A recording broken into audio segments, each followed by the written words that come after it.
You're going to get mad at people on the road or the people you're with. I was terrified. You call that a sandstorm? Like a dust storm. Let's define loyalty.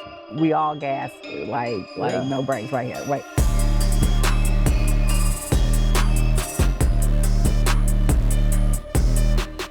Three M's and the truth. Welcome to our podcast, Motorcycle, Miles, Memories, and Moments. We are here to provide real conversation, meet real perspective, the MC culture, the person behind the patch, the brotherhood, the sisterhood, the respect, no stereotypes, just an honest conversation from people who really live this lifestyle. Whether you ride, whether you support, or if you just want to understand the culture better, you're here in the right place. I have the ultimate honor in introducing the host, our host, Kid, and I am none other than Miss Epic co-host. Today's guest is Knowledge from Gentleman's MC, Atlanta chapter. Welcome. Thank you. Pleasure to be here. Knowledge, our first question we want to ask you is, what do you ride? I ride a 2021 Indian Challenger. Indian. Good old Indian. So can you tell us why you chose the Indian? Because we got some guys that's diehard Harley, Victory. We want to know why you chose the Indian. Preferring one bike over another is exactly that. It's a preference. Yeah. One bike isn't better. Yep. This was better for you. I'm not a big advocate of being influenced by what social norms are. Yeah. Right. In the biker community, if you're riding a cruiser, the social norm is you buy a Harley. Right. All right. For me, it is I bought a bike that expressed me. Before I had this Challenger, I had a 2018 Indian Springfield Dark Horse. Okay. Now the Indian. Yeah. That's more like a road glide. I'm sorry, a road king. It's more like a road king. And at the time, that's what fit me. Okay. And so I fell in love with the lower center of gravity, the performance, the fact that it doesn't shake as much, and my maintenance is really, really low. Okay. For our viewers out there, can you tell us who is Knowledge? I don't know if we have that much time. We here. That's what we come for. So my position is president Okay. of the Atlanta chapter for the Gentleman MC. But who am I is I'm a servant. And I look at things somewhat like you would a wolf pack. The lead wolf's entire position and purpose is the survival of the pack. And so I look at what I do as being a servant leader in that thought process. So I'm here to help develop the people in my chapter, learn and teach the traditions, Okay. depending on what set we're navigating through, and ensure the survival and growth and prosperity of my nation. Okay. If you could just walk us through a day in the life of Knowledge. Well, one of the things about being a president in I'm gonna get up a word, so just hear me out. Okay. An internation, right? Because we have chapters across the United States and in other countries. And I'm always thinking about what my vision is and how it impacts the people within my chapter and an adjacent chapter. Okay. Because one of the things about being in the old club is you're carrying legacy on your back, and the respect that they earned is my responsibility to carry on. And so a day for me is, what's next? What can I do better? Where did I fall short? I don't mind falling down and making mistakes because that's how I learn. However, I can't keep repeating it. So it's knowledge learned, no pun intended, knowledge applied. Yeah, there we go. So out of all these clubs that we have all across the nation, why did Knowledge choose Gentleman MC? I'm gonna be candid because I didn't start riding until late in life. Okay. I've only been riding for about 12 years. And before I left Maryland, was where I'm initially from, and moved to California, a friend of mine was like, they're gonna try to get you to join a club when you're out there. Don't join right away, take your time. Yeah. I rode solo a lot of places. In the area that I lived in was called Murrieta. It's out by Temecula in Southern California. And they do have a pretty large bike scene, but there's a lot of independents. They just meet up at a place and drink and eat. And so I hopped on my Yamaha, which is my first bike, and I would just hang out. I didn't have any friends out there. I was completely alone. And one day I went to a party just to see, like, let me get out of my shell. And I saw this guy. He had on a pair of blue jeans with the sharpest crease I've ever seen in my entire life, and a leather vest and a button-down Dickies shirt. And I said, "Hey, are you in a motorcycle club?" He said, "No, I just dress this way to get women." I thought he was serious.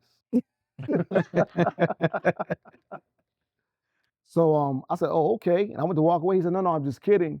Yeah, I'm in a motorcycle club. Do you ride with anybody?" And in my mind, because I had never heard that term before, I was like, "Well, I rode with a guy named Brandon, and Yeah, just name it independent. Yeah, okay. he's like, "No, are you with a club?" I'm like, "No." He said, "Well, you should ride with me sometime." I'm like, "Okay." And so one day he called me out the blue. He said, I'm going to Dave and Buster's. You want to ride?" I'm like, "Sure." So with the Dave and Buster's, and we stayed there for like 3 minutes. It was long enough for him to say, "All right, well, we're going to go someplace else." And we hopped on a big thoroughfare, and he was riding. He started pulling in with his saddlebag. I don't know what he's doing. He just kept pointing and waving. So I thought he was trying to tell me something. I pulled up, and he's like, "Stay right here." Yeah. So I stopped. I thought, "Okay, you said stay right here." He kept, I'm like, "Well, you told me to stay." Yeah. So then I caught up, and he was like, "Stay right here." Yeah. He had another guy with him. Told him the same thing. So then we're riding like a diamond shape. And he started going faster. I'm like, "All right, I speed up." He started going faster. I speed up. So now I'm doing like 85 miles an hour on a residential street. And I am gripping the handlebars so tight because I had never ridden that way before. We went and hung out at a couple different clubs, houses. They had a cookout. I'm starting to get immersed down, right? I'm like, "Oh, this is kind of cool." They were friendly. They were welcoming. And I didn't really understand anything about the motorcycle culture. Hmm. And then that process repeated day in and day out. And I'm gonna be honest with you. When I first heard the name gentleman, I'm like, that doesn't sound dangerous at all. And when you watch television and you watch movies, there's a certain expectation that you have. Social engineering. Right. So my expectation was not what I got. What I got was a person who seemed to care about me. And he wanted to teach me, regardless whether I joined or not. It took me a year to join this club. Mm. The thing that cinched it for me was 2 specific moments. My first long distance trip from California was to Arizona. Let me tell you, I was not prepared. Mm. Okay. I had on some jeans, some sport bike boots. I had a cruiser, but I had on sport bike boots. Yeah.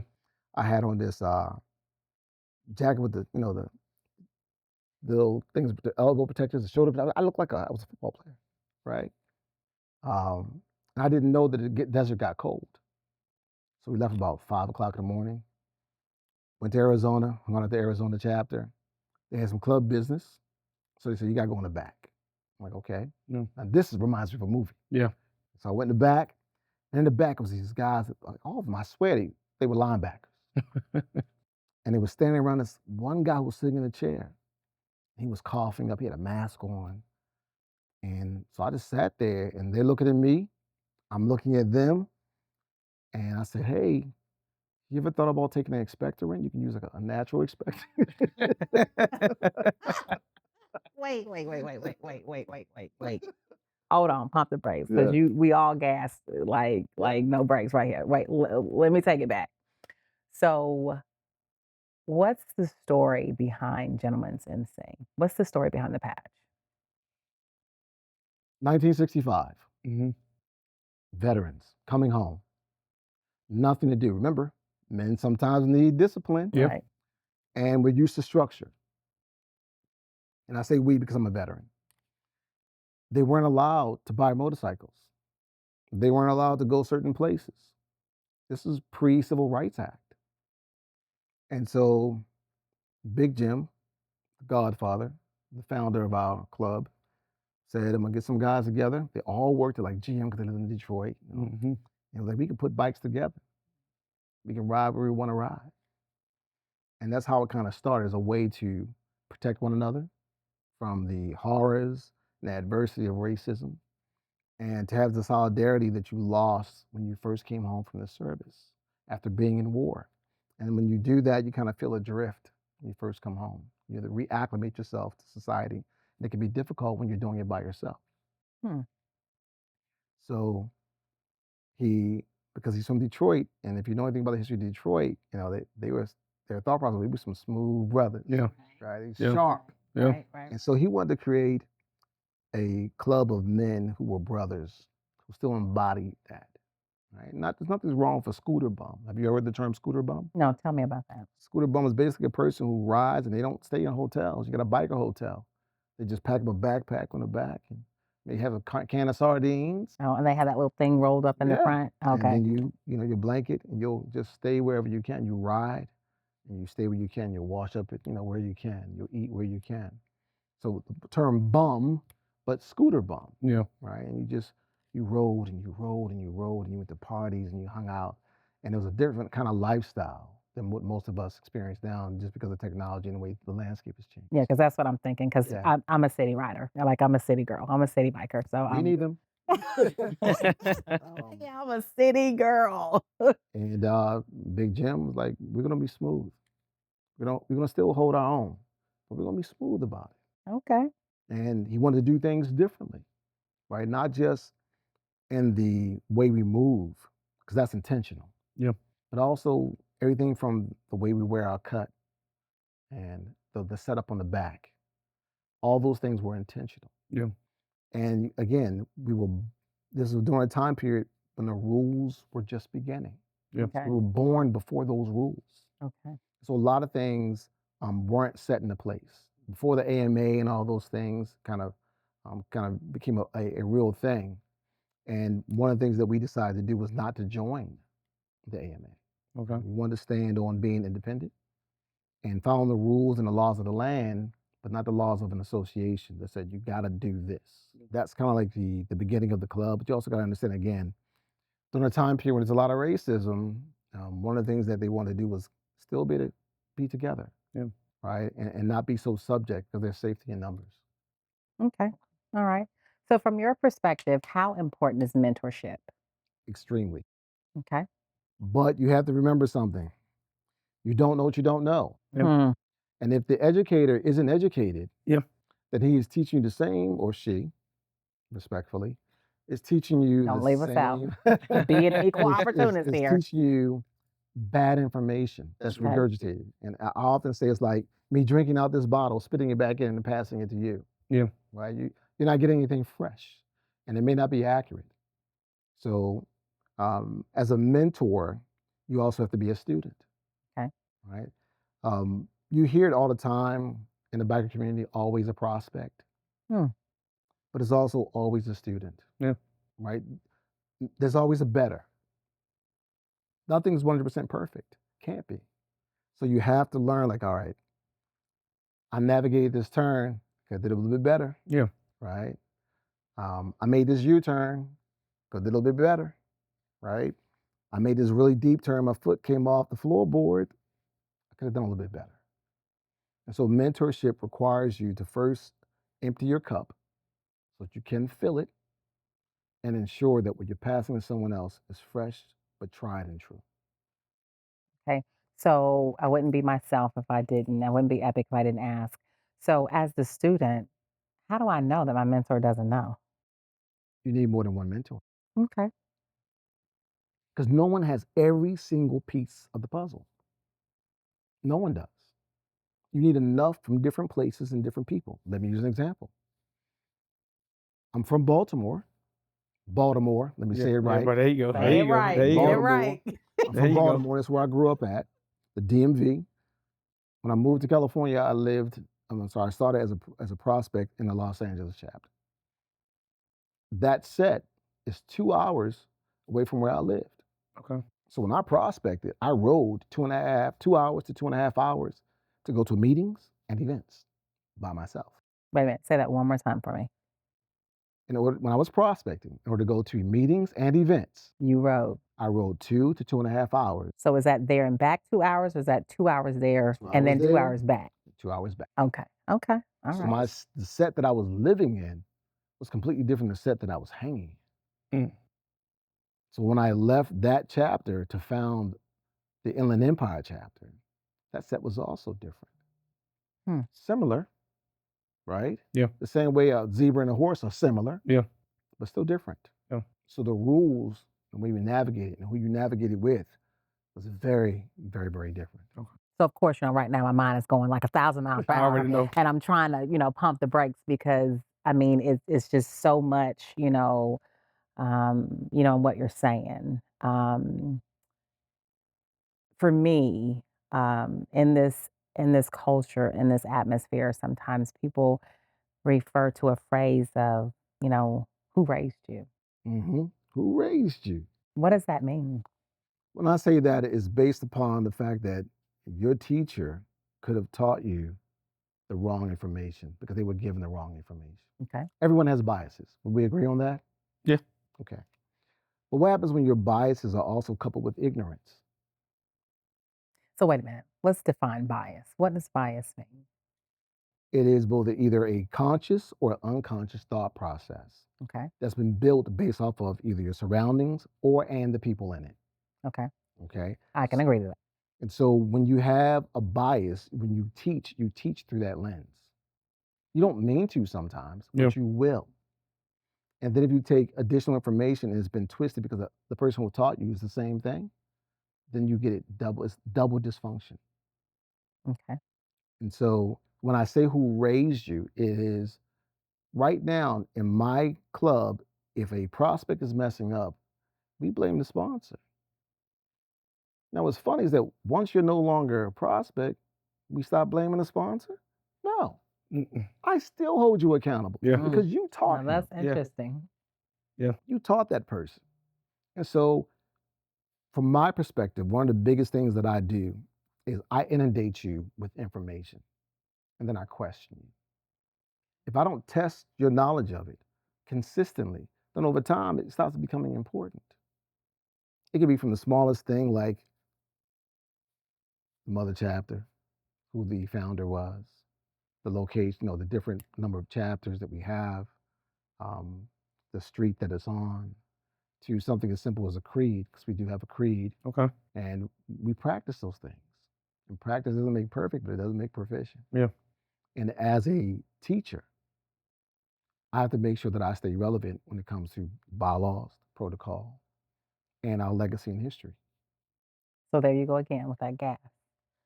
So you mentioned Baltimore, you mentioned LA, like map perspective, we're now in Atlanta.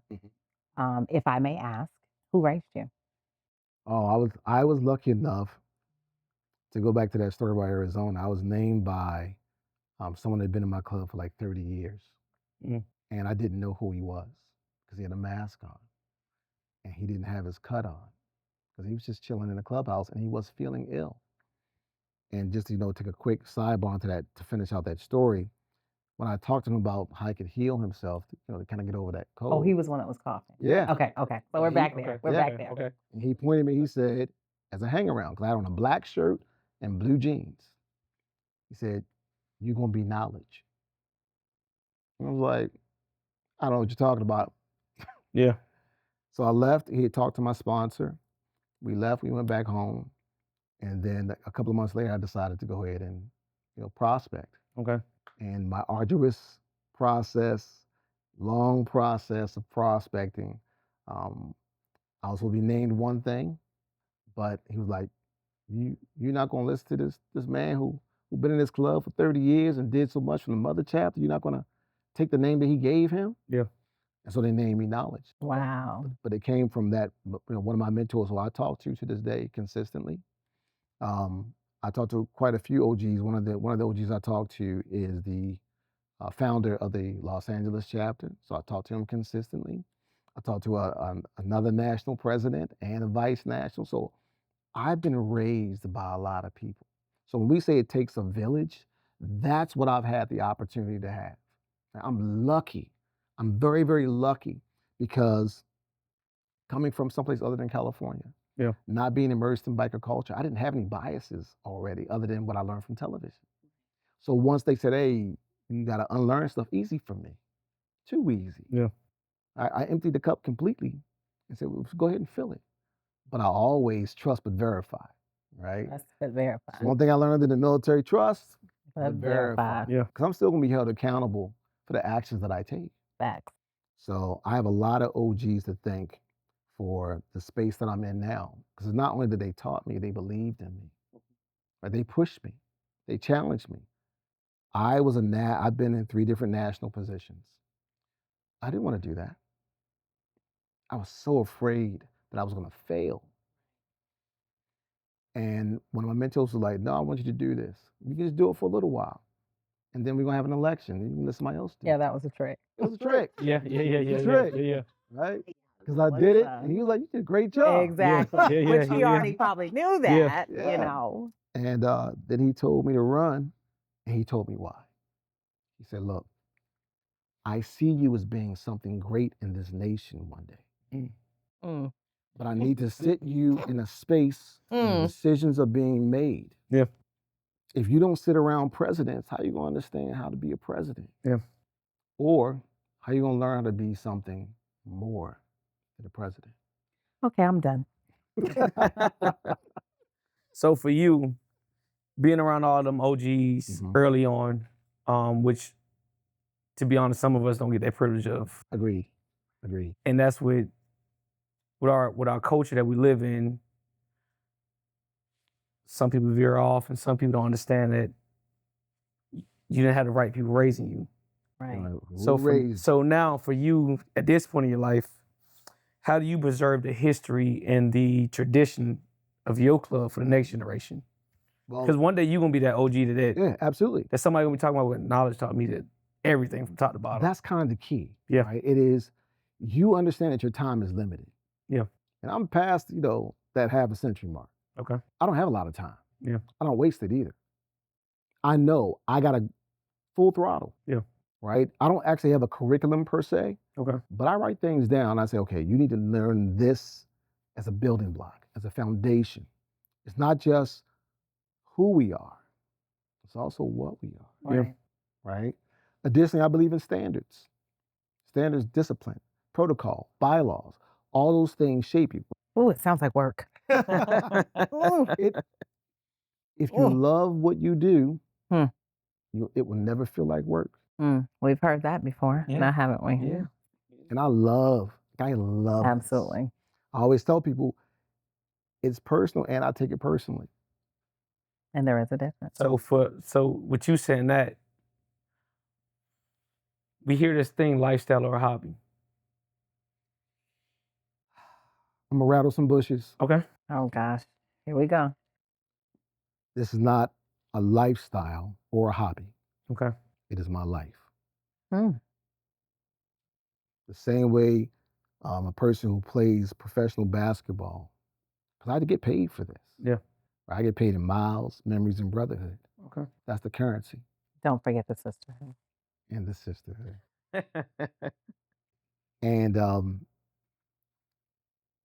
it's important to me that we differentiate between a lifestyle, because that can change, right?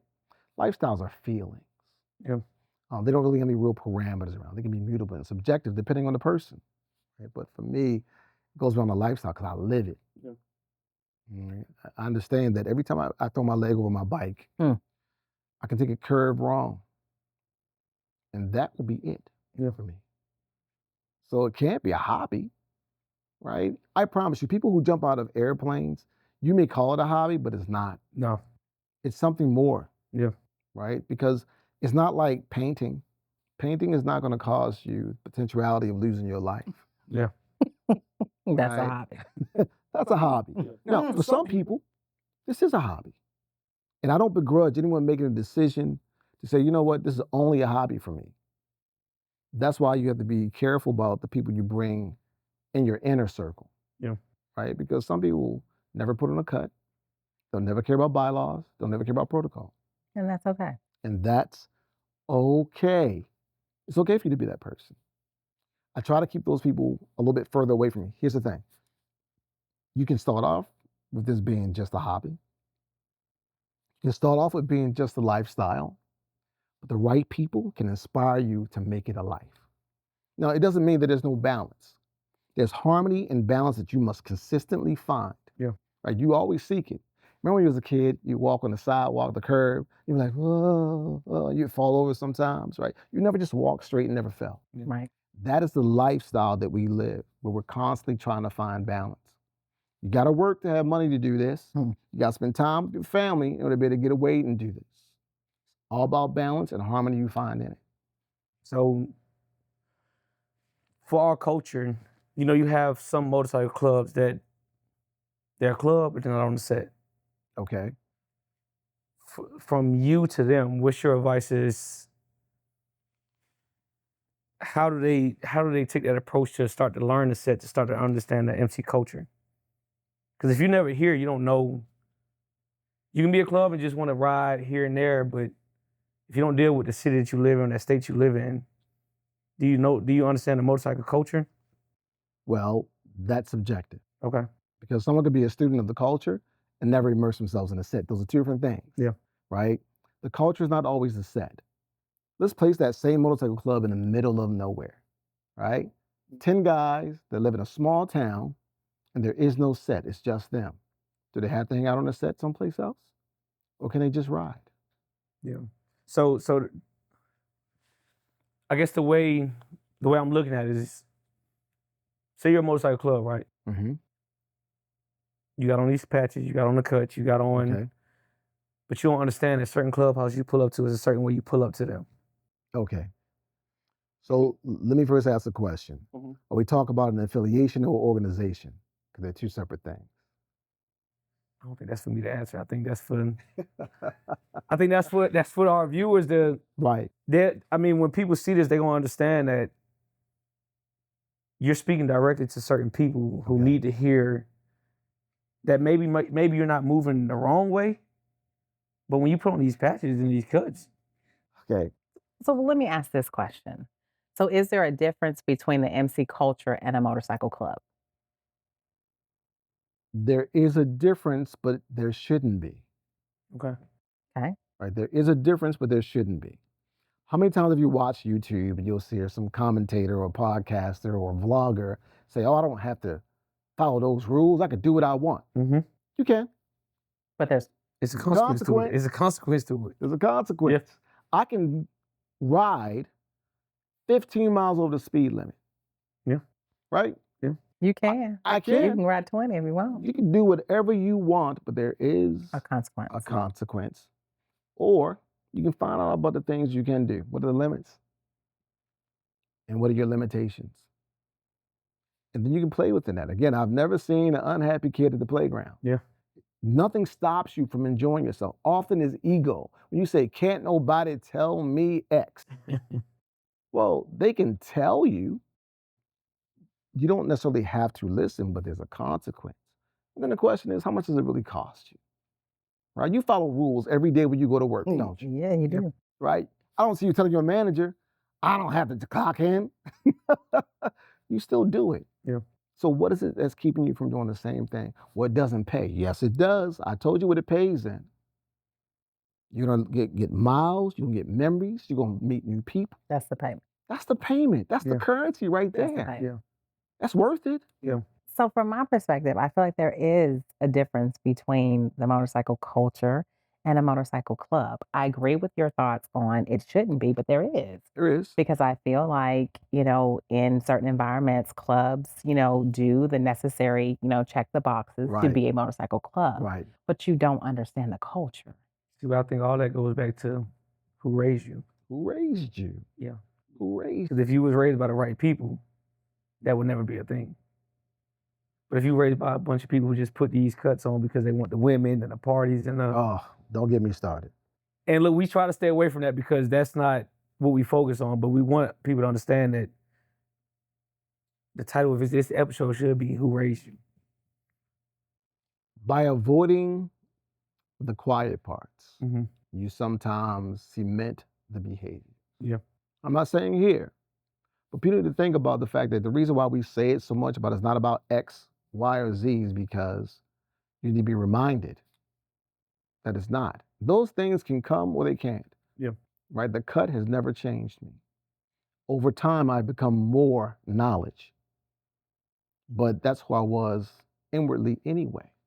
More knowledgeable or more knowledge? More knowledge. And knowledge is knowledgeable. Listen.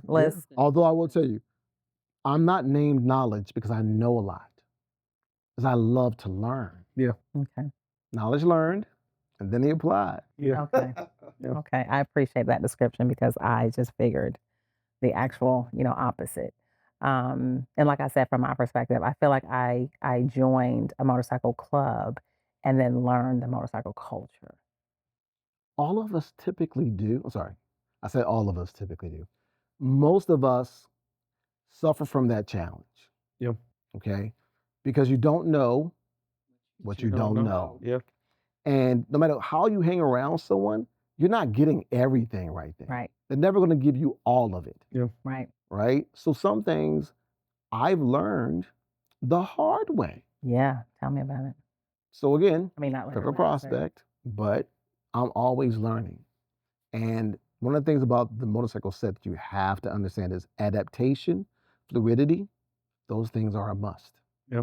Because things can change in a moment. Right. Right? Have you been caught in a rainstorm before? Yes. Did you change the way you ride? Yeah. Yes. Yeah.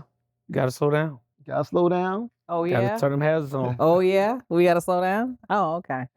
Well, but again, depends on the condition okay.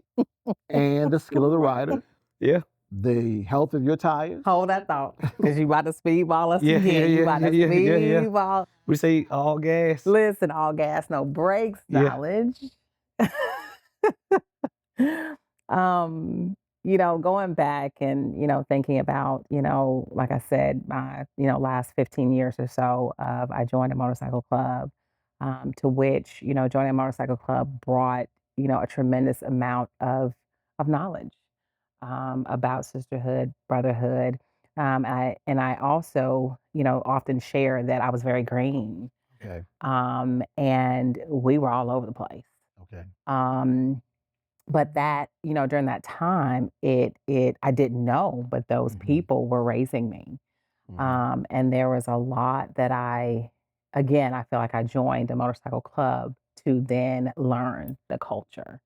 And, one of the things that was taught to me was, I am in a male, dominant environment, sport, a male environment, club, i.e., MC. But, as a female to, ride my shit and to do more on my feet than on my back.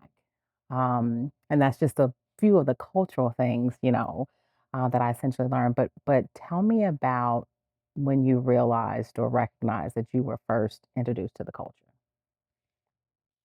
I went to a club that was, and I don't know if it still is, very popular in Pomona, California. Everybody goes there, right? Their Thursday nights got the best daggone chicken wings and French fries. I don't know what is in there, but I would skip dinner. Yeah. Just to get that chicken and french that's fries. it. Yeah. Right? And I went there as a hang around with my sponsor. He wasn't my sponsor yet. And he got into a disagreement with the patch holder. Yeah. My dumb tail jumped in between it. I was not gonna holler at my homeboy like that. I'm only 2'2", so So they all stopped. Like you could almost hear the tires screech. They stopped being mad at each other and looked at me like, "What are you doing?" They said, "Hey, listen here, little man." Hello, man. Hello, man. I appreciate you standing up for me, but you don't have a cut on. This has nothing to do with you. Yeah.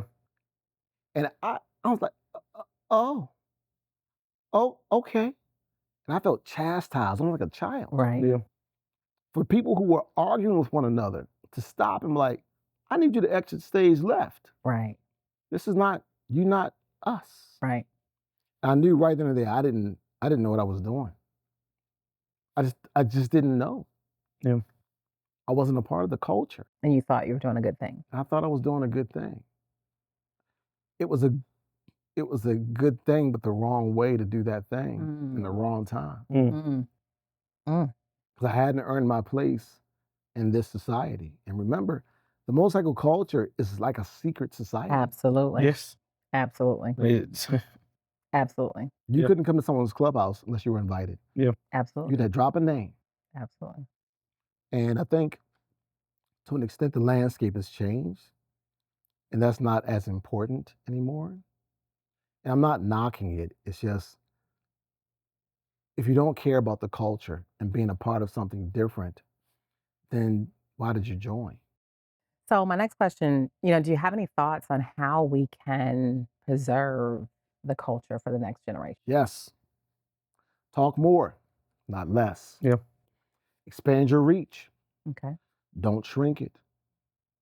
Expose yourself to other people. That sounds weird, but you know what I mean. Yeah. Yeah. We with you. Because the thing about where we are now, I'm going to say this a bit tongue-in-cheek. 285 is a prison and a pathway. Yeah. Your actions determine whether or not which term applies. And in order to preserve the culture, you got to talk about it more. There's no, oh, we used to do that back in the day. There's some things you still do today. Yeah. I don't bring a helmet inside the clubhouse, someone else's clubhouse. I'm never going to do that. Yeah. I had someone pull up to the clubhouse about 2 weeks ago, and she had like all these jackets and coats. It was a lot of stuff. And she put it all in her arms. She's walking in. My sergeant arm says, "You ain't got to bring that in here. Oh, but someone might steal it." No one's going to touch your stuff. Yeah. No, but I just got this jacket. He said, "I understand. Leave it on the bike. Yeah. I got you." There's a concept that predates motorcycle clubs. Yeah. Guest rights. There's an honor in being allowed to be someone's guest. You're protected by those people. You become that person's responsibility. Yeah. That's part of the culture. You don't give that up. It doesn't make a difference whether it's 1,000 years old. You hold on to that. You preserve that. Because not bringing your helmet is not just about disrespect. It's about you don't feel safe. Why would I invite you in my house if you don't feel safe? Yeah. Why come here? It's like getting into a relation with somebody and you don't trust them. Why would you do that?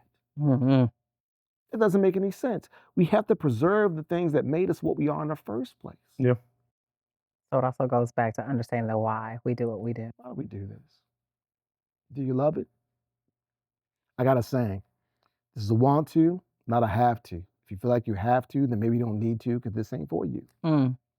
Say it one more time for the listeners. This is a want to, not a have to. Yeah. If you feel like you have to, then maybe you don't need to because this ain't for you. I told you I'm putting the knowledge notes. I told you I'm putting knowledge notes in my phone. I'm gonna go back and re-listen and trust me. Y'all need to create one of those little things in the bathroom, 101 sayings, 101 sayings. Is there anything about the motorcycle club that you feel or our culture that is misunderstood that perhaps you could provide a little bit more perspective on?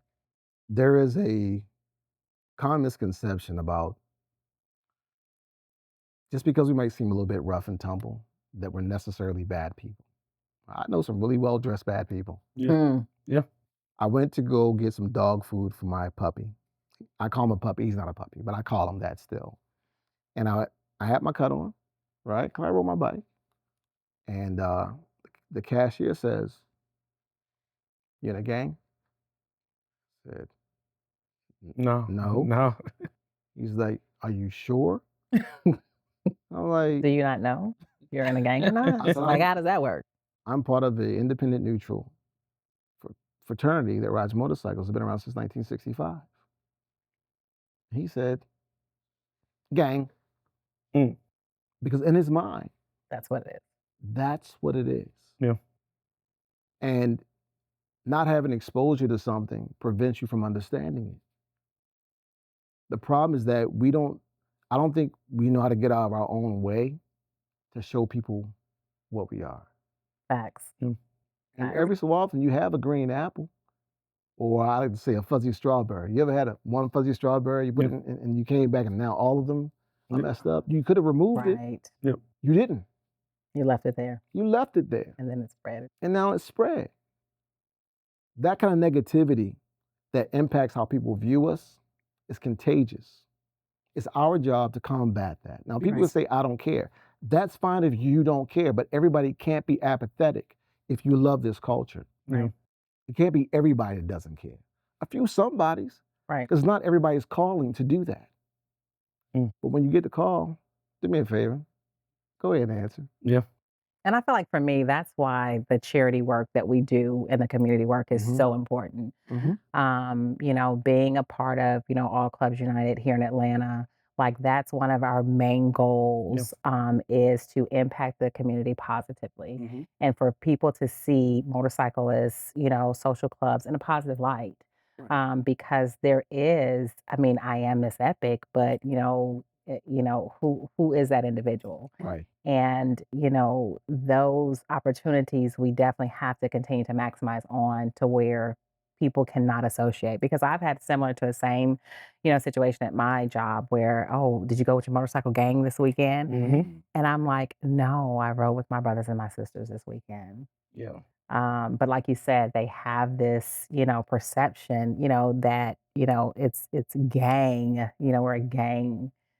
But yeah, I definitely can see that. Yeah. For me, it's being in this motorcycle culture. You don't know that, okay, outside of your cuts, we got nurses, we got doctors, we got lawyers, we have police officers, we got truck drivers, we got Teachers. But once you see us outside of our occupation, you see us in this, Correct. to most people, we are A gang. a gang. While even evaluating the individual. Yeah. Right? In that particular instance, you're guilty by association if they don't know the association. Yeah. Right. You may have never seen a club specifically do anything, but everybody is automatically guilty. Yeah. Right? That person just had on plain clothes. Right. You wouldn't even think twice. It's a bad person. Right? There are green apples in every bunch. Yeah. And every so often, the apple cart gets upset and they all roll out, and you don't know which one to save. Yeah. Because you think I got to save all the apples. Right. And sometimes you grab the green one too. Yeah.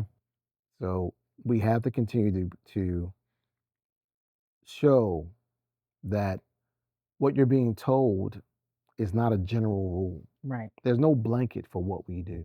Yeah. And so it's up to each person individually. I'm not saying walk around and, you know, be giggling all the time. Yeah. Right? But I was in California like maybe 2 months ago, and I went to an event, and I was in a lot of pain. I mean, a lot of pain.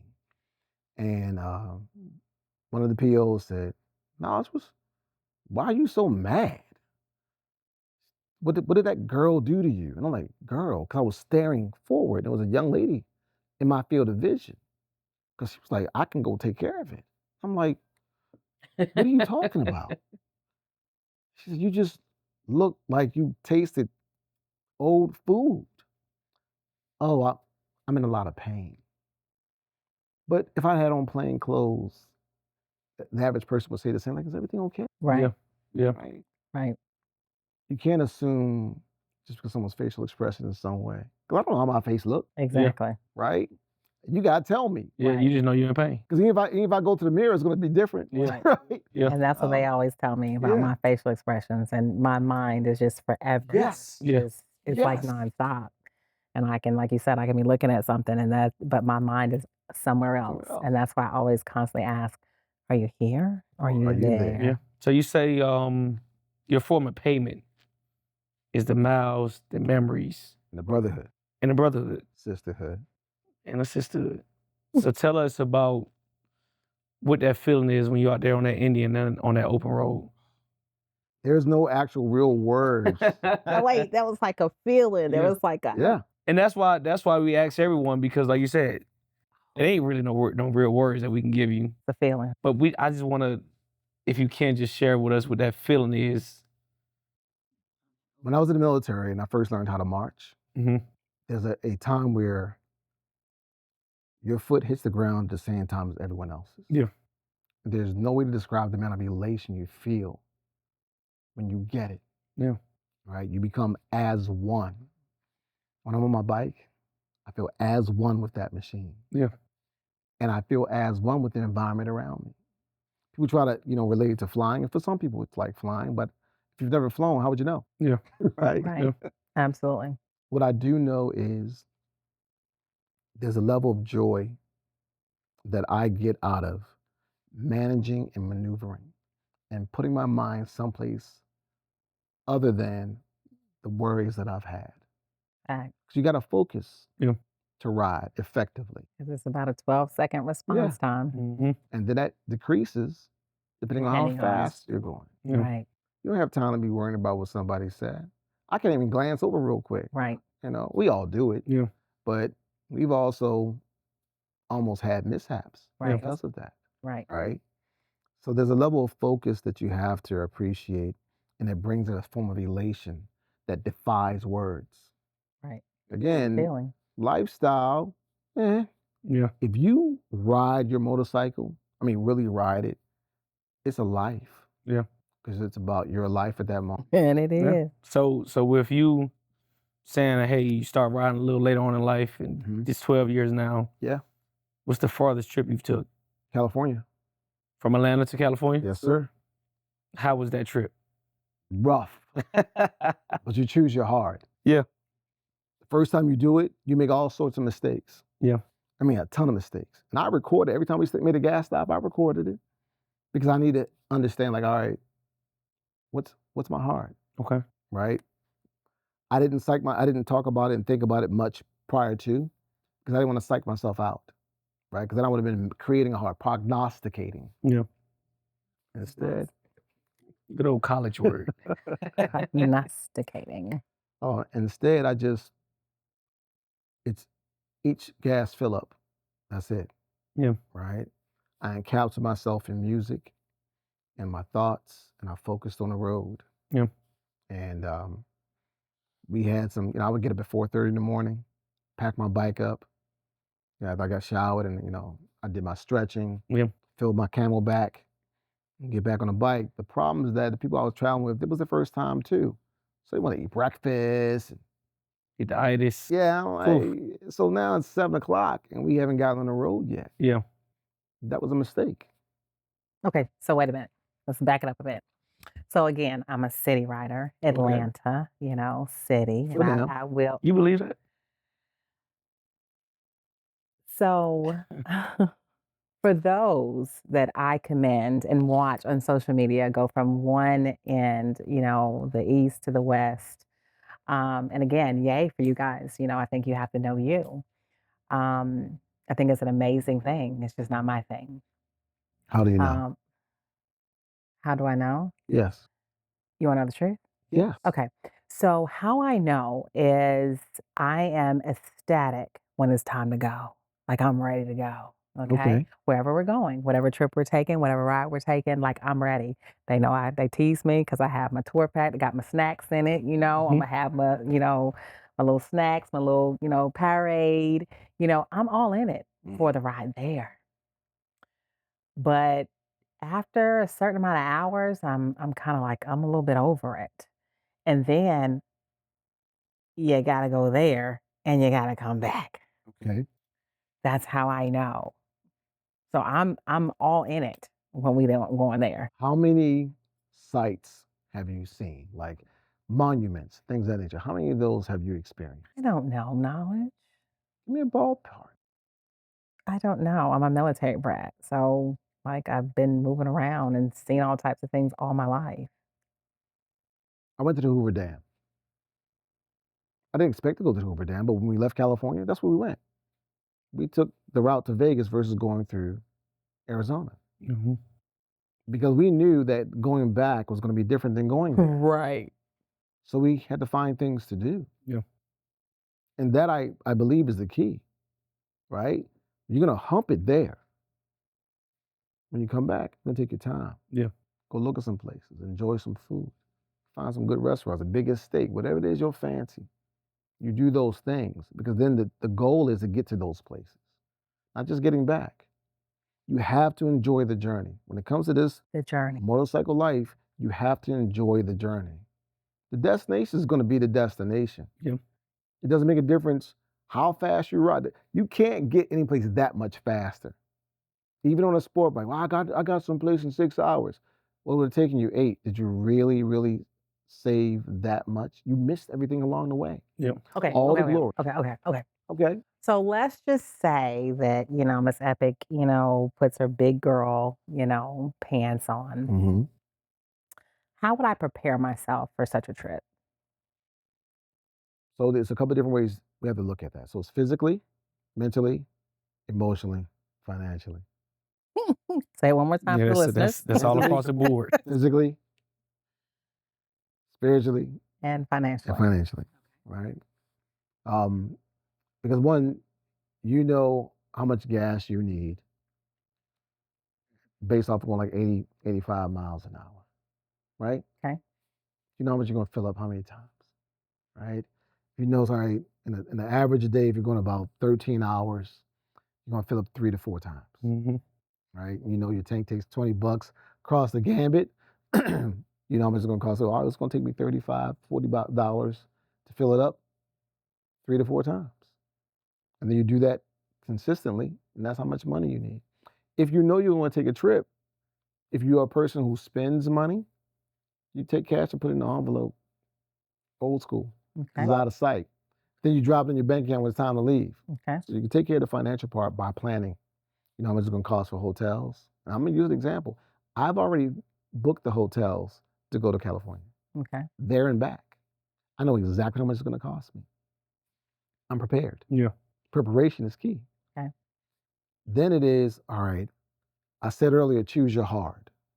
Now, the one hard is I could not go, and I miss out on all the memories in my wish I could have. Yeah. Right? I can suffer from the wish I could have and the stillness of my dreams sitting in that one box in the corner. Or I can say, all right, I know it's going to be tough at times, but it's every gas stop. I'm just trying to get to the next gas station. I'm trying to get to this playlist, right? You choose your hard. I'd rather try something that's difficult and fail at it or not have the exact results that I want of the Yep. ease than never to do it. Okay. So I only ride a financially. motorcycle because of that. Okay. So financially. Financially, mentally, Mental. emotionally. You're going to get mad at people on the road or the people you're with. No matter what trip. You're No gonna matter get what mad trip. at 'em. Yeah. mad. Yeah. No matter what When I trip. tell you I was insane, you ever been so mad you couldn't talk? Yes. Oh, I was mad. I was like, Almost every trip. ooh, if I could kick your bike over. Yeah. Wait a minute. Wait. Okay, hold that thought. Okay. You said mentally. Emotionally, right? You're gonna be mad. You're gonna be frustrated at times. You're gonna be scared. Yeah. You're gonna be scared. We went through Albuquerque. There was a dust rainstorm. Mm. I didn't even know that was a thing. No. And I was riding behind the tractor trailer. And we were struggling. I couldn't see like 3 feet in front of me. I'm like, this is so bad. The tractor trailer pulled off real quick and got back going. And we realized he was showing us where the exit was. Mm. And we got off. We had to sit and wait because it was so bad because all that red clay and dust was mixing in the rain. Wow. I was terrified. And you call that a sandstorm? It was like a dust storm. He said he showed y'all, he at least gave y'all a vision to. Yeah. Yeah, We okay. couldn't see. How to Okay. get the heck out of that. Yeah. Yep. And one of my bros was like, hey, y'all can go ahead. I'm not leaving this spot. Yeah. So now I'm mad because I can't leave him. Yeah. I wanted to leave him, but I couldn't. Yeah. So he's like, I'm just gonna stay here and I'll see how it works out tonight. I'm like, tonight? It's like 12 o'clock in the afternoon. He said, I'm gonna book me a hotel. Yeah. What? No, we got to go. He was like, no, I'm not moving. So we're at a gas station, a Love's. I just sat there. Mad at. I'm hotter than fish grease. On a Friday. And he worried about his safety. That's his first thing. In his defense, he had a very, very traumatic accident. He went under a tractor trailer and survived. Okay. I get it. Yeah. Doesn't mean I wasn't mad. Yeah. You're going to get angry. Another one of my bros, we were riding and he started slowing up. So I started slowing. I'm like, really far back there. Yeah. Consequently, I just want to tell you real quick, he didn't bring a rain suit. Oh yeah, yeah. So he had a bag on, you know. That thing ripping. That thing is ripping. And so I'm slowing up, but two of our other bros have, you know, they're still moving. I'm trying to wave them, I'm flashing my lights, they're still going. They disappear over hill. But I can't leave him. Yeah. He had slowed down so much. He was doing like 30 miles an hour on the highway. Now I'm scared. Yeah. We finally get up to where they are and we get off the expressway. I'm like, bro, what's going on? He was like, I'm in so much pain. But before I knew that, I was mad. Yeah. I was mad. You're Yeah. going to get mad. Right. You're going to get frustrated. You're Right. going to be impatient at times. You're Yeah. going to feel, I just want to get there. Right. Yeah. Choose your heart. Yeah, we know. Yeah. Choose your heart. So I usually ask, this question, of the individuals that, we conversate with, but I feel like now I'm going to have to add another condition. I generally ask, what condition is more disrespectful, I'm sorry. And is that the rain, the wind, the heat, the cold, or now I got to add a dust storm? Dust Yeah. storm. All the above. Because it depends on the condition. Yeah. Okay. How bad is the rain? Because I've been in rain, just pure rain. Okay. I got to tell this story. Okay. Story time. One of our bros, we started to pour a little bit, and he was like, "We got this. We're men." I'm like, "Oh, it's not raining that bad." And then the sky opened up, and he was like, "Let's pull over." But by that point, I was soaked. I was mad about Do you know that. anything about that? No, so we're sitting on the side. We couldn't even make it to the exit. That's how bad it was raining. Mm. So we're sitting on the side of the road. We had to move our bikes all the way over, and we're standing on, the ledge portion on under the overpass. And I'm thinking to myself, like, I let you ego me into riding in the rain, but I'm glad we got off. Yeah. Rain is disrespectful. Yeah. I've also ridden in 18-degree cold. Mm-mm. Mm-mm. Mm-mm. Our road captain, we didn't know that he had a problem with one of his eyes. Mm. So he kept missing the exit. Mm-mm. Mm-mm. What am I? Yeah. Mad. Yeah. You're mad. Yeah. That cold was disrespectful. Yeah. Mm-mm. I could not feel with my hands. Yeah. I've been in 114-degree heat going across the desert. If you've never been across the desert before, it's a different kind of hot. Mm. It's a different kind of hot. People always say, well, it's humid. No. Go across the desert. Go across the desert. But you can literally throw something on the ground and watch it fry. Mm. And one of my bros was riding, throwing up. And is this supposed to encourage me to want to do, like, why would I do this? Because we chose poorly. And my sponsor, who was my president at the time, he said, listen, we're going to get up and leave at 4 o'clock in the morning. I'm like, bro, we just got in. It's 1:30. Mm. I'm not getting up at 4. He said, okay, Yeah. all right. He knew you were gonna pay for it. Now, mind you, he had on, like I told you, he was some sharp jeans, boy. So Yeah. he had some thick Levi's with the sharpest crease Yeah. I've ever seen on a pair of pants. He didn't wear a t-shirt. He wore a Dickies button down. Those are thick and a leather cut. Never did it again. Never did it again. When he said we getting up, We getting up. I was getting, yeah, we up. What does that sound like? Mm. That's the same problem I had going across the country, right? Mm. Yeah. You get up, you gotta have a plan, you stick to the plan. Yeah. We go across this year, we're sticking to the plan. I already told the people, look, we're sticking to the plan. I Yeah. will leave you. Sticking to the plan. Because there's beauty in achieving that goal. Yeah. Right? You can't beat that. And then every trip after that, how far are we going? Is it less in California? Yeah, it ain't far. Exactly. Yeah. It ain't You far. like that rain when we got through the rain. Now when you ride in rain, it's, Yeah. you So it's a know. lot of give and takes. It's a lot of Life is about reciprocity. Yeah. Yeah. You don't get to own every result. Mm. Yeah. She say she's a city rider. She's not. She's gonna don't know. complain about it until the day. You prefer. Yeah. And then what happens is when you say, hey, we meet at the QT at 7 o'clock in the morning, she gonna be one of the first people there. Mm-hmm. She's gonna take that trip. Mm-hmm. And the one thing she's not gonna do is complain. Because she's gonna trust that the person who's putting the ride together, Mm. the road captain, She gonna trust that you did your weather report, that you know where we stopping at. And you're going to tell me, and I just follow. But she also understands to go with people who've done this before. Right. Don't go with nobody who's going to California for the first time. Because in their mind, they're going to ride till they tired. Right. Well, for you, Yeah. No, you going to know your certain stops. No, I know because my like you just stops. said, you already got your hotels lined up. Yeah. You know what time you're supposed to be there. Yeah. You know what time you're going to lay down, get back up, and we're going to do this all over again. But going back to the physical side, you also understand I got to stretch. Got to drink It's water. not just stretching. Mm-hmm. Range of motion. Yeah. Right? It's not just static stretching. It's Okay. range of motion. Right? Because you sit in that saddle for so long, you'll stiffen up. A little bit of monkey butt. Yep. You know? Yep. I'm learning all these new terms. Yep. A monkey butt.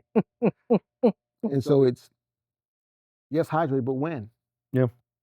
It's hard for people to stop their habits. If I say, look, 60 to 90 days before you take that long trip. 60 to 90? Oh, yeah, because you got to think, how long is alcohol in your body like that? Mm. I'm not telling you to stop it. I'm saying start to decrease it. Yeah. Because alcohol is a diuretic, right? Yeah. It dehydrates you. Mm. So what do you need to do? Mm. Start decreasing it. Mm. Because it also depletes your sodium levels, which is important. Mm. You don't want to pack on a bunch of fried food up before that trip. I mean, you can. Yeah. Don't misunderstand. You can do any of those things and be Anything okay. you want. Yeah. Just understand the consequence. But if you want to be more proficient at it, Yeah. throw a little bit of discipline in there, get yourself ready.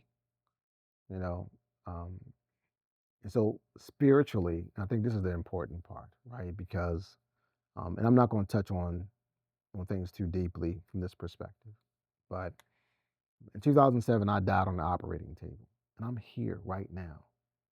I don't have time to waste on not trying to do things just because they seem hard.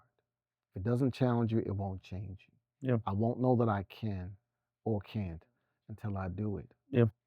I wrote something today, a bit tongue-in-cheek. I said, there's a world-renowned speaker and wise man named Yoda. And he said, do or do not, there is no try. But I'd rather you at least try too. Yeah. Like trying matters. But don't shoot for 70. If you shoot for 70, you're going to fall below to 60, and 60 ain't a passing grade. Right. You shoot for 100. Yeah. Sometimes you'll hit 100, sometimes you only hit at 85, but you're trying your best. Right. Your spiritual mindset has to be framed with that. Right. That you're only given one life. You're only given one life, and every day you're dying a little bit more. So why waste it? Yeah. It's okay to have caution, right? And it's okay to let fear fuel you, but it can't ever stop you. And that's why, for me, going back to when we were, just talking about what does that open road feel like? When I describe to people that, I've never ridden a motorcycle, for me, when I ride my motorcycle, because I'm an analytical thinker, it reminds me a lot of life, Okay. because, I'm going to travel on roads that I've never traveled before. I'm going to come up, on curves that, sometimes I can foresee and I can prepare myself. And then there's sometimes I just have to go on that curve and I got to trust myself. Yeah. And, riding a motorcycle for me doesn't give me the opportunity to second guess because I don't have the seconds to You second don't have a guess. second. Yep, I agree. And it's a confidence, booster, because I have to trust me. Right. And I have to trust, my skill set. So, again, moving into the brotherhood. Okay. So can you tell our listeners, like for you, what does it mean when someone says the brotherhood? Well, I do have a philosophy just to kind of expand on the word brotherhood, right? Because every interaction is a relationship. So you in a relation to someone or something else. And that is the basis for every relationship. It takes two things, if nothing else, right? Other things are nuances, but it takes time, it takes effort. And brotherhood or sisterhood is a meeting space, Yeah. right? I can't determine what brotherhood is to you, Right. right? And you can't determine what brotherhood is to me. We got to meet someplace and determine it and create that for ourselves, Yeah. right? Often what people do is they love others and treat others through their own love language. Okay. But I can't love you through my love language. Yep. I can love you through yours. That's right. Brotherhood and sisterhood is very, very similar to that, right? And in a motorcycle club, you have bodies, others, bros, and brothers. And I'm pretty sure other clubs have this saying, but we consistently say, know your bros and act accordingly. Mm. Know your bros and act accordingly. Because I can't expect you, if I don't really know you, Yeah. to have a brotherhood relationship with me. We use that term. And so long as you have on my bottom rocker, there are limitations, obviously, because I will do what I can for you, but you still got to treat me with respect. Yeah. Right? Otherwise, you might just be a bro. Yeah. Right? If you need me to pick you up, I got you. Yeah. Because you're my bro. But I ain't going to share my bed with you. I'd rather give you $40, $50. You can stay at the hotel. Yeah. I'll come out of my pocket, but you just a bro. And we haven't taken the time to create a relationship. Yeah. Right? Because we haven't had time to get to know one another and meet in that space. And I often say that in this thing that we share, the bike is the bridge to brotherhood. Yeah. So can you tell us about a memory that reminds you why loyalty is needed on the motorcycle culture? No matter who you are, someone's gonna not like you. Yeah. I don't care. I know it's amazing for me to hear that about I myself. can't even imagine that. I mean, like, why? I've been trying to figure that out, but some of that comes from misery loves company. And if you don't really love yourself, you'll find a problem for every solution. Problem for every solution. That's another one of those. Yeah, I'm writing it down in my notes. Don't worry about it. Not a And solution for every problem. a problem for every solution. And that applies to relationships. Ah, B. Right? A lot of people are always looking for somebody to dislike. And I'm not saying you're gonna like everybody, but I don't need to dislike you. If I don't know you, I can't dislike you. Yeah. I may not like you, but I don't dislike you because I don't know you. Right. Christian Bale said, if you got a problem with me, call me. If you don't have my number, you don't know me well enough to dislike me. So from that perspective, I've had people who were in my club who didn't like me, but they didn't know me. But part of that was my fault too. Okay. Tell me about that. It is easy to take someone's opinion of you and roll with it when you don't know the person on the opposite side and the parameters of the interactions are viewed through that lens. So when I knew I was moving to Georgia, we were coming back from Vegas and I was riding with some bros. And we stopped and I said, this is the perfect time for a gas station conversation. Gas station conversation. I say, bros, I said, I'm moving. And there's been some friction between us. But I don't know you well enough for that to sit well with me. Yeah. So if I've ever done anything to offend you, I want to apologize. And I want to go ahead and take this time, even though it's late in the game, to start fresh. And at first they kind of looked at me like, wait a minute, where's the trick? But they understood like, no, I'm serious. I don't care what people may have said about me.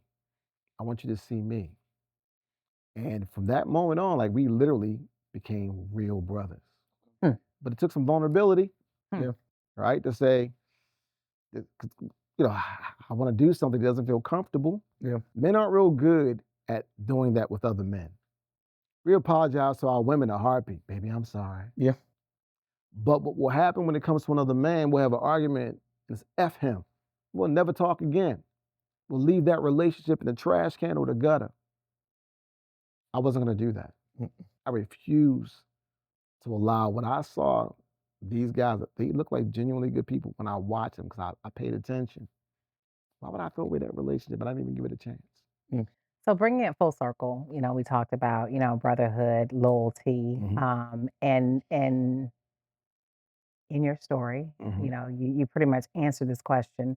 But, to summarize, for our viewers,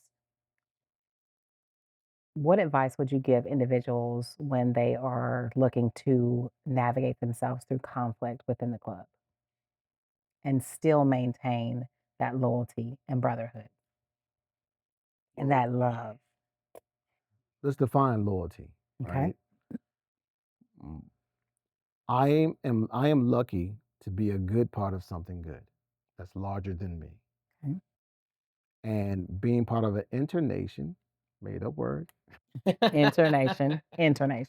um, I realize that I'm an important piece, but I'm a small piece of a greater thing. Great. And so that comes before everything else, right? That's the important part. The cause, the mission, those come before the man. The man is important, the woman is important, Yeah. but it is, like I said earlier, I have lineage and legacy and history on my back. Hmm. That's important, and it's bigger than being loyal to a person. Mm-hmm. I am loyal to the thing that I'm a part of. Hmm. So I don't have loyalty per se to people. Sounds familiar. People are a part of the thing that I'm loyal to, which means they're included. Yeah. Mm. Mm. If you can give any advice to anyone who wants to join the motorcycle club, what would you say? Remove some of the things you've learned prior to on what a motorcycle club is, like all that television stuff. The two things can be true at the same time, but you got to empty your cup, and I've said that before you can fill it with something else. When people say do your research, I don't mean just on TikTok. TikTok, YouTube, Instagram, not just the Just not reels. the Yeah. actually physically go in and don't read the first thing that pops up on Google, Okay. because you got to remember people pay to put their stuff first. Right. Spend time, because when you go to talk to someone about potentially joining, oh, you're getting the best sales pitch ever. Yeah. You're getting the best sales pitch ever. Yeah. And I don't believe that bylaws are state secrets. If you don't know what you're getting into, how are you going to properly join? Hmm. Read the bylaws. Yeah. Ask the pertinent questions. Here's what's funny about ChatGPT or Gemini. You can ask what questions you should ask. Yeah. Get a list of questions. Ask those things. How often do you ride? What are the fines like? How far do you go? What happens if I don't show up to meetings? Get all the questions you can. And then ask some more questions. Yeah. Go out with them. See how people receive them. Because what if they're that green apple? Do you really want to be in a space where you're not a green apple and they are? Because you got to find a tribe that fits your vibe, Yeah. Right. right? So that hang around period is not for you to have fun. It's for you to be aware. Yeah. Just like prospecting is not really supposed to be fun per se. It's for you to learn. Yeah. But if I'm just hanging out with you, we cool. But I don't have your patches. So we know that there's a difference. I don't care how cool we are. Unless I grew up with you, we only but so cool. 'Cause I'll bet you want to set. Yeah. Right? So if you don't take the time to ask other clubs about the clubs you're interested in, you can tell people, you know, I'm looking at such and such. When someone automatically goes into, oh, you don't want to join them, but you don't want to join the person that's talking to you either. Mhm. If they're willing to badmouth another club versus, well, here's the kind of club we are. What are you looking for? Yeah. So that means you need to know what you're looking for. Yeah. If you don't know what you're looking for, then you don't know what you can become. And I ask people when they consider joining my club, because I have a thought process where I never ask someone to join. Because to me, it requires a commitment that you have to provide on your own. It is, do you have a problem with authority? You have a problem with constructive conflict? You have a problem with constructive criticism? What kind of biker are you? And what kind of biker do you intend to be? Mm. Once you go through the prospecting stage, I can then ask you what kind of gentleman you plan on being. Yeah. Before then, those questions I think make a very big difference, because maybe you've never thought, like, I don't have a problem with authority. Are you sure? So if I tell you you got to be someplace at a certain time, if you don't, you're going to get fined. Are you going to have an attitude? Or are you going to be like, well, this is what I signed up for because I read your bylaws, right? No, it doesn't mean that people who are naturally by far and large, sometimes we're going to avoid accountability because you Yeah. can defer responsibility, but not accountability. They're still going to try to like, well, that's not fair, right? But I will tell you that when I first moved to Atlanta, um, I wasn't here for the calendar to be made. But I said, well, I'll go ride with you to Pennsylvania. Well, I ended up going out of state to my old chapter's anniversary instead.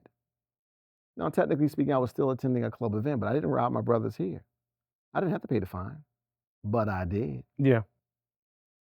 I did. Why? Because as a national, because I was a national at the time, I believe that I need to be above reproach. So I paid the fine to show that if I'm a national and still going to pay it, you should have no problems. And Mm. I didn't. So, in this motorcycle culture, um, tell me your thoughts on respect versus fear. Fear is often the product of not knowing something and therefore being subject to the results. It is also something that is often taught. Okay. So fear can spread like a disease. It's a natural occurrence in people for the unknown. Mm. I don't know how this is going to turn out. I don't know the end result. However, in environments like the ones that we navigate through, sometimes it is fostered by what someone else told you. And their experience was based upon something they didn't do right or they didn't know. And they had a bad exposure to it, Yeah. right? Like I've known people who chase squirrels and then they got squirrel turn around like, oh what? And then they're like, hey, don't chase those squirrels. So Wait a damn minute. Wait a minute. So, in this culture, should I be fearful or what? cautious, yes, right? You should always be cautious of things that you don't understand, Mhm. you haven't learned, right? Caution allows you to slow down enough to be able to navigate it so you can learn. It's like taking a curve, right? If you ever go into a blind late at night and you realize, wait, where'd the yellow line go? You should have slowed down, Yeah. right? And you get with this up in your chest. Mhm. Mhm. You don't have to feel that way when you say, you know what, I'm going to a blind, I'm gonna slow down. It's not ego, right? It's just smart. So you don't have to be afraid, cautious, yes, because you don't know individuals. People are what? People. Yeah. You don't know that person. You don't know how they're going to respond or react, but we don't take a general blanket and throw it over anything or anyone. I was in but go back to when I was in Pomona and when I first jumped in the middle of all that, it was a lot of people around me that could have really made things kind of tough for me. Right? There was only two of us there. And they probably weren't going to take it easy just because I didn't know what I was doing. But again, I was lucky. The thing is, I willingly and willfully learned, and I used caution. And now when I walk at any place, I'm not scared because someone told me how someone is. Yeah. Right? Some of that requires you to see for yourself. But it's not everybody. It's a certain somebody maybe, but you don't need a cut to be that certain somebody, do you? You don't need to be a part of a club to be a person who's not a good person. So cautious, yes, until you start learning. But you know what education and knowledge does for you? It allows you to be able to navigate those spaces better. Yeah. And then that fear, that caution changes. It just becomes knowing how to navigate their environment. Yeah. How many times you walked in a dark room because the light wasn't off at the opposite side of the room and you bumped your knee? You stubbed your toe. Mhm. Next time you went in that room, the same thing happened. You eventually start navigating a little bit more cautiously. Yeah. But you're not afraid to go into the room. Go into the room, experience it, understand what you're into. That knowledge will help propel you to being able to navigate better. So,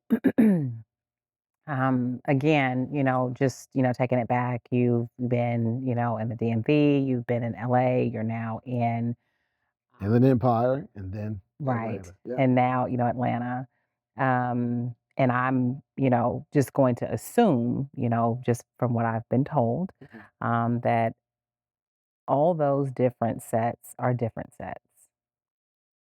Can we agree on that? Ish. Okay. The ish goes with what? Motorcycle culture, traditions are fairly similar every place you go. Okay. So there are certain things that if you learn, you can navigate those spaces no matter what, right? From not bringing your helmet in, touching someone's centerpiece, things like that, right? Simple, tried and true traditions that if you practice those, it becomes mental muscle memory. You don't have to worry about causing perceived disrespect. Excuse me. But there are nuances to every set that you have to learn Yep. Okay. if you're going to spend time there. The pass-through pin doesn't hold the same amount of weight that it used to, Okay. right? You're aware of the pass-through pin? No, tell me about that. It's a huge safety pin. It really came from the military. We used to put it through our bags for our laundry. And what um, soldiers who came home started using it for is when you pass through different locales, Mm-hmm. because you're not from there, it's to let people know I'm just passing through. Right. I'm not setting No, up I'm not shop setting up here. shop. Yep. I'm not going to infringe on the stuff that you have going on. I'm going to keep on moving. Okay. I'm going from here to there. And for a long time, based off the landscape, that was very well respected. Now people use it as a fashion statement. Well, the truth of the matter is it had a purpose. Yep. That purpose was anywhere you went. So it didn't change based off the set, right? But it could change depending on who raised you. Right.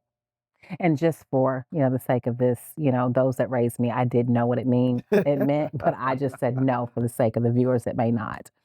When you think about motorcycle, miles, moments, and memories, which holds the most weight for you? They're all important in different degrees and different percentages, but they're all also equally important. Why? When you're riding with someone, you learn them, how they move beside you, when they're slowing down, When they start when doing they're this, they getting tired. sleepy. They And start doing this. and you can't, You're being so specific right now. Listen. whether it's 5 miles down the road, 10 miles down the road, regardless, every mile counts. They're all important. Yep. Right? Stop signers and state liners, all important. Yep. You spend way too much time disparaging people because they don't go as far as we do. But not everybody's built the same, right? I can't run as fast as someone else, but no one says, hey, why can't you run a 40? Yeah. It's the same thing, right? The miles are important because we ride a bike. Yeah. How many miles can be subjective? You got to choose what your heart is and what your capabilities are. You may not be built for long distance riding. Right. You don't know. Right. I agree with that statement. Cheers. I agree with that statement. I agree Right. with that statement. So the miles are important. We're all built different. You build memories in different places and different spaces with different faces. Okay. Okay. But if you're a biker, you're going to build a lot of that Biker. when you're getting miles. Yeah. Right? Miles and memories. Yeah. On your motorcycle. Okay. So on March 7th, Top Line Riders, the Atlanta chapter, we're doing a Fallen Rider ride in honor of one of our members, Rebel. And in this lifestyle, we talked about brotherhood, sisterhood, and this is, somewhat of a chosen, brotherhood, Yes. sisterhood. What memory do you have of one of your fallen brothers that sticks with you? Well, let me first say that I have brothers in other colors, Okay. and I've lost a lot of people Hmm. in this lifestyle that we share, life that we share, passion that we share. And I've lost 2 people recently within the last 3 to 4 months. Right. And each of those were a gut check for me. And there is no one specific memory that I can point out because sometimes when you're looking through tears, it all becomes kind of blurry. And you always try to select something because it's the closest thing to you, like, the closest memory. Even now, it's still hard for me, you know. But my bro Jay Bird, um, I don't care how bad your day was, when he called you, he gonna get you out of that funk. Yeah. Right? And not the last time I was in California, because I went there for, a Fallen Riders ride.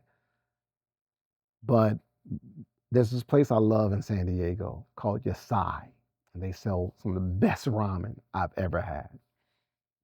And I was a vegan for 6 years, so they even had vegan ramen. And so when I went there, I'm like, hey man, I really want to go to get some ramen. He said, I'll go with you. I've never had ramen. I'm like, okay. So he hopped in his Honda Pilot and he drove at Mach 2. Mm. And when we were riding, he put this song on that I'd never heard. And it's called Stutter. I'm like, and he looked at me and said, you like that, don't you? I'm like, yeah. He said, I'm gonna send it to you. And so now I can't listen to that song without thinking about him. Yeah. And the entire time he's like, I want to taste that. I had corn ribs. It's not really ribs. I never even heard of that. They're not ribs. I ain't never heard of that. It's just corn cut in the Okay. strips Okay. and roasted. Right. So it's still like a but rib eye. he's a carnivore. Okay. Yeah. But he was willing to try it because he was out with me. So he was the kind of guy who he kept in contact with you. I don't care what went on. Even if you left the club, he's like, I called you my bro. That doesn't change because you left. Yeah. He was that kind of person. And it's hard. It's still hard because it's so recent to deal with not being able to have that phone call anymore, right? Or the last text message that he sent me. It's hard because then I think, like, I remember at that time, I didn't answer the phone. I mean, we still talked afterwards, but that would have been an additional conversation to add Right. to my memory box. And then I have a bro from a different club, and I had reached out to him, and he had just had surgery. He said, I'm on my way to healing. And one day I was like, oh man, I need to reach back out to him. It had only been 30 days.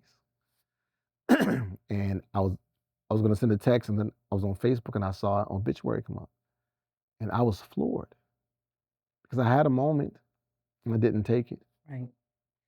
And so I met this guy, I didn't even know he was in a club. Mm. Right? We were just my son went out with his daughter.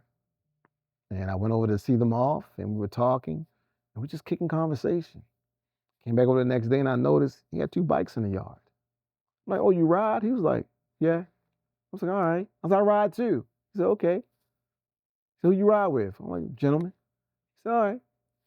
I'm with this club. I'm like, word? He's like, yeah. We should go ride one day. But that was in the DMV. So he said, when I went back to the DMV, he said, let's just hang out. Went out and got something to eat, we just chopped it up. And every time I would talk to him, that's what it was. Well, when we went to the Detroit chapter, I came back through Cleveland, Pittsburgh. We stayed there, right? Came back to Maryland. I looked him up, met me out, brought some of his guys with him. We had some food. He escorted me back home. That's what's up. And so it's always going to be difficult. Yeah. Right? And when you love someone, it's not supposed to be easy. Forgetting someone that you love means you didn't love them at all. Yeah. So there will never be just one specific memory. Some people can do that, but when I spoke at its funeral, it was the summation of who he was and what he represented in my life. I can't tell you what he means to somebody else. Right. I can tell you what he meant to me. Yeah. So when it's all said and done, how do you want the world to remember Knowledge? That I cared. At the end of the day, I care. Not just about my club, but about people overall. And that I live intentionally, right? On purpose and with purpose. And the things that I do, there's a difference between what some people do in this world, where it's manipulation, intimidation, versus persuasion and cooperation. I've been fighting bullies my entire life. You gotta do that when you're not tall. Yeah. When you're not tall. You're not tall, you gotta do that. But the biggest bully that we face is the fact that we don't understand how much in common we have. Yeah. Right? It's not a person that's a bully, it's a thing. And that realistically, as being part of a subculture, we are literally all we got because we share this. We don't own this. We share it. We have a responsibility to plant the seed and to harvest it. I told you earlier it's about reciprocity. Yeah.